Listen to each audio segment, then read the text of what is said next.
individual wearing the PAPR has doffed it, the PAPR hood will go in the garbage. Disposable, one-time use. You will disconnect all three parts from the battery pack: the hose, the battery, and the HEPA filter backpack. All three items must be cleaned with a cavity wipe twice. Paying close attention to the hood attachment and all the corrugated tubings. Do this twice.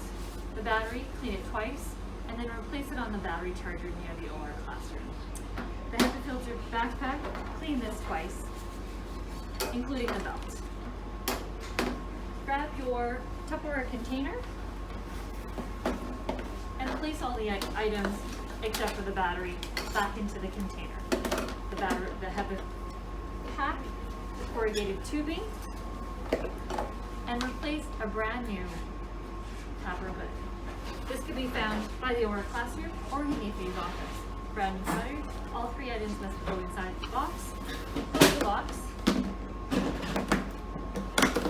Grab two blue clip blocks